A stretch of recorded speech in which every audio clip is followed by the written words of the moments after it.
લક્ષ્ય ન્યૂઝ, એક નજર, એક લક્ષ્ય. ઝાલાવાડમાં ગુંજી મીઠી ક્રાંતિની મહેક.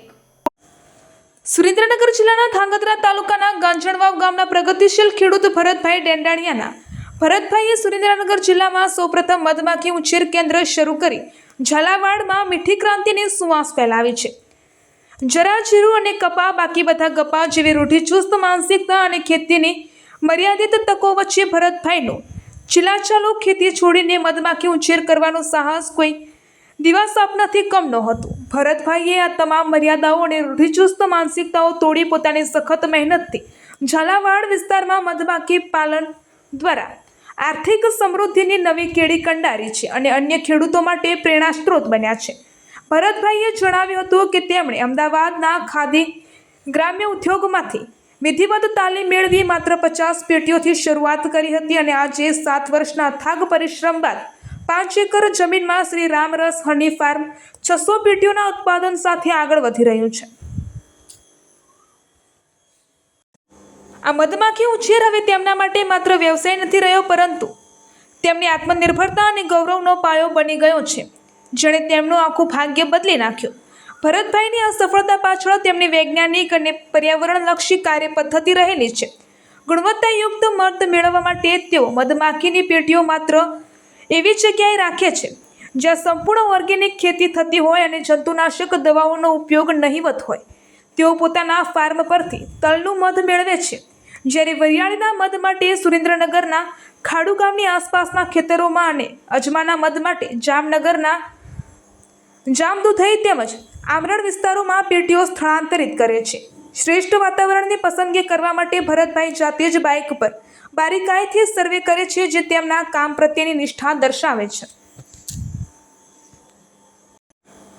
ભરતભાઈને સરકારની વિવિધ યોજનાઓનો બખૂબી સાથ મળ્યો છે. પીએમઈજીપી યોજના અંતર્ગત તેમણે 8 લાખની લોન મળી હતી, જેમાં એસબીઆઈ બેંક દ્વારા ₹3 લાખની સબસિડી પણ પ્રાપ્ત થઈ છે.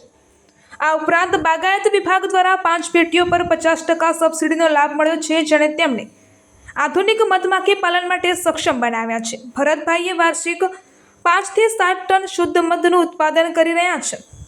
મધમાખીઓ દ્વારા થતા કુદરતી પરાગનયનને કારણે આજુબાજુના 1 કિલોમીટરના વિસ્તારમાં ખેત ઉત્પાદનમાં પણ નોંધપાત્ર વધારો થયો છે. રિપોર્ટર દેવમ ત્રિવેદી, સુરેન્દ્રનગર. મારું નામ દક્ષાબેન દીક્ષિત કુમાર છે અને અમે ગાજણવાના રહેવાસી છીએ. શ્રી રામરસ હની મધમાખી ઉછેર કેન્દ્ર અમારું જૂથનું નામ છે. અમે જે ફાર્મ ઉપરથી મધ એકઠું થઈને આવે તેને ખાદીના કપડાં વડે ફિલ્ટર કરીએ છીએ અને તેનું બોટલ પેકિંગ કરીએ છીએ. પછી અમે જે સરકારી સારસ મેળા હોય તેમાં અમે ભાગ લઈએ છીએ અને ખૂબ સારું વેચાણ કરીએ છીએ. માર્કેટિંગ પણ સારું થાય છે અને ખૂબ સરસ બધાનું પ્રોત્સાહન પણ મળે છે અમને. मेरा नाम रोशन कुमार, मैं बिहार से हूँ. मैं भरत भाई के मक्खी का काम करता हूँ, मध का, और मेरा तनख्वाह बढ़िया है. यहाँ मेरा घर परिवार बढ़िया चलता है, सही है. यहाँ 3-4 आदमी हम लोग काम करते हैं. बहुत अच्छा मालिक है, बढ़िया पैसा दे रहा है, अच्छा है. पूरा मेरा परिवार घर परिवार बढ़िया चल रहा है. મારું નામ ભરતભાઈ રણછોડભાઈ ડેડણીયા છે. હું સુરેન્દ્રનગર જિલ્લાના ધાંગધ્રા તાલુકાના ગાજણવાવ ગામનો વતની છું. આજથી 7 વર્ષથી પહેલાં હું પરંપરાગત ખેતી કરતો હતો. અનિયમિત વરસાદ અને ઉત્પાદન સારું ન મળતા એક વખત મોદી સાહેબનો વિડીયો જોયેલો કે ખેતીની સાથે સાથે જે કોઈ સંકળાયેલો બિઝનેસ હોય તો મધુમક્ખી પાલન મોદી સાહેબનું સૂચન હતું. તો આજથી 7 વર્ષ પહેલાં મેં મધુમક્ખી પાલન શરૂ કર્યું હતું. ખાદી ગ્રામ ઉદ્યોગ અમદાવાદમાં ટ્રેનિંગ લઈ 50 પેટીથી ચાલુ કર્યું હતું. હાલ અત્યારે મારી પાસે 600 પેટી છે. અમે આજે મારા ફાર્મ પર પેટીઓ મૂકી છે, તે આજુબાજુ ખેડૂતોએ તલ વાયેલા છે, તો તલનું મધ મળે છે. અને વરિયાળીનું મધ જોતું હોય તો અમે અહીંથી 20 કિલોમીટર આગળ ખોડુ સાઈડ લઈ જઈએ છીએ. અહીંયા વરિયાળીનું સારું વાવેતર થાય. પછી અજમાનું મધ જોતું હોય તો અમે જામનગર ડિસ્ટ્રિક્ટમાં જામદુધઈ આમરણ આસપાસ લઈ જઈએ છીએ, તો અજમાનું મધ મળે છે.